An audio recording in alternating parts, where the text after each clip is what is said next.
నమస్కారం అండి. నా పేరు డాక్టర్ జ్యోతి బద్రి. ఇక్కడ సీనియర్ సైంటిస్ట్గా పనిచేస్తున్నాను భారతీయ వరి పరిశోధనా సంస్థలో. నేను ప్లాంట్ బ్రీడర్ నండి.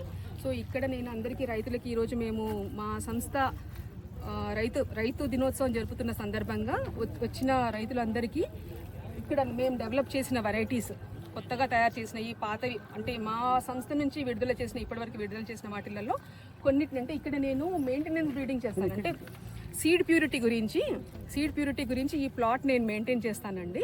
సో అందులో నేను కొన్ని 4 రకాలు వేశాను. DRR Dhaan 79, DRR Dhaan 48, DRR Dhaan 87 అనేది కొత్తగా డెవలప్ చేశానండి. అంటే నాతో పాటు ఇంకా కొంతమంది బ్రీడర్స్ ఉన్నారు.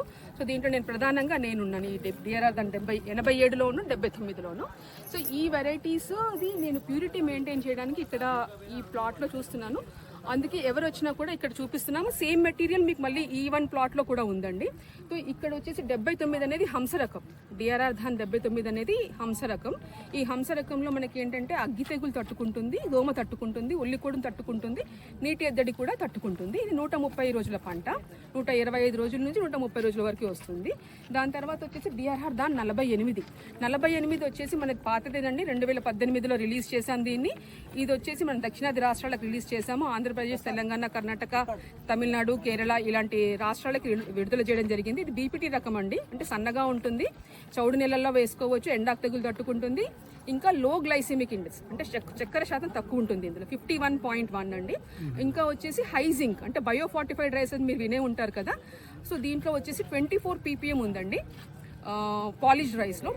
బ్రౌన్ రైస్లో వచ్చేసి 27 ppm ఉంటుంది. సో ఇది మనకి ఆరోగ్యపరంగా మేలైన రకం, రుచికరంగా కూడా ఉంటుంది. ఇక్కడ 87 గురించి చెప్పాలంటే చాలా ప్రత్యేకతలు ఉన్నాయండి. కొంచెం ఇటు జరుగుతారా?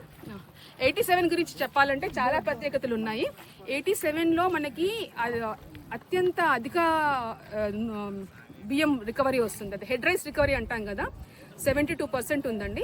దీంట్లో ఎండాకు తెగులు, పాంపొడ తెగులు, మెడవిరుపు తెగులు, దోమను కూడా సమర్థవంతంగా తట్టుకుంది. ఈ 4టిని సమర్థవంతంగా తట్టుకుంటుంది. దీంట్లో ఏంటంటే మనకి దిగుబడి శాతం కూడా చాలా ఎక్కువ. అన్నిటికంటే ముఖ్యమైన లక్షణం ఇది మనం తక్కువ మోతాదులో ఫాస్ఫరం అంటే డిఏపి అది తక్కువ వాడినా కూడా ఇది మనకు అధిక దిగుబడిని ఇస్తుంది అనమాట. సో ఇది మనకి పంట కాలం వచ్చేసి 140 రోజులు. ఇది విడుదలకి సిద్ధంగా ఉంది. మనకి ఇంకా నోటిఫికేషన్ రాలేదండి. ఇది ఎప్పుడైనా అంటే ఈ మధ్యకాలంలో ఎప్పుడైనా రావచ్చు. డిఆర్ఆర్ ధాన్ 87 అనే రకం.